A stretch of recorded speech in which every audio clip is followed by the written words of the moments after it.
Belitung dari dulu terkenal sebagai daerah pertambangan timah dan kalau dulunya di darat, sekarang bahkan beberapa perusahaan besar mencoba untuk mengalihkan ini mengambil deposit timah di laut, artinya pertambangan di laut.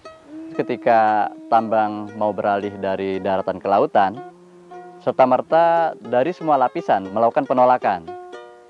Karena memang mereka menyadari bahwa efek dari tambang luar biasa, saya bilang ini merusak lingkungan gitu ya.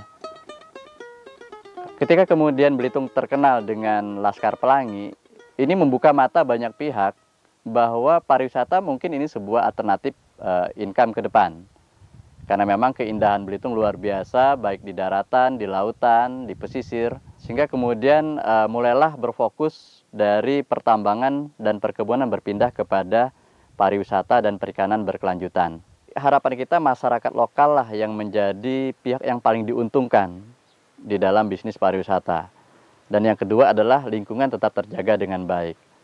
Ada 3 tempat, 3 destinasi ekowisata yang kita bangun saat ini.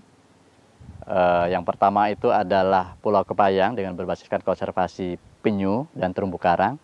Yang kedua adalah Batu Mentas, Taman Wisata Alam Batu Mentas. Awalnya adalah berbasiskan konservasi Tarsius Bangkanus saltator dan sekarang dikembangkan menjadi Taman Keanekaragaman Hayati. Terus yang ketiga adalah Selat Nasik menjadi destinasi ekowisata berbasiskan konservasi mangrove. Nah, untuk melakukan itu kita coba bekerjasama dengan Sekolah Menengah Perikanan di Selat Nasiknya sendiri.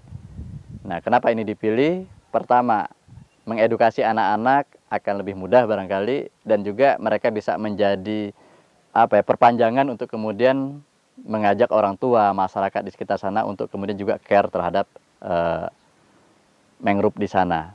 Dalam pelaksanaan 3 destinasi yang dibangun saat ini yang sebenarnya menjadi pilot project, ada beberapa benang merah yang bisa kita ambil.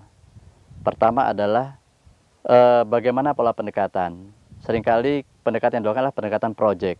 Ini yang kemudian sering menimbulkan antipati di masyarakat. Makanya poin yang kita lakukan adalah ada nggak ada project ya kita main, kita berteman, kita datang, kita bantu. Kemudian yang kedua adalah kita harus membuat sebuah analisa. Artinya analisis SWOT-nya harus kuat tuh. Kekuatannya apa, kelemahannya apa, ancamannya apa, potensinya apa, dan strategi mencapai itu apa. Nah, ini yang kemudian kita coba susun. Kemudian yang ketiga adalah skala prioritas juga harus disiapkan dengan baik. Jangan sampai nanti ada dana, kita bangun rumah dulu, sementara orang datang aja nggak mau. Nah, ini kan artinya apa? Daya tariknya dulu yang harus kita bangun, sehingga kemudian ketika orang datang untuk melihat daya tarik, mereka butuh sesuatu, ada income ekonomi di situ, maka ini yang kemudian bisa mensubsidi pembangunan yang lain. Kemudian yang keempat adalah, sekali lagi menyelesaikan lingkungan itu nggak bisa oleh satu pihak. Dia harus kolaborasi. Pemerintah harus terlibat di situ. Masyarakat harus terlibat. Para akademisi, para peneliti harus terlibat, karena mereka memiliki basis data yang lebih kuat di situ. Swasta juga harus terlibat. Bagaimana membangun ini secara bersama-sama? Nah, inilah PR-PR yang sebenarnya kita coba bangun dalam semua program dilakukan. Kelima aspek ini harus bergerak secara bersama-sama.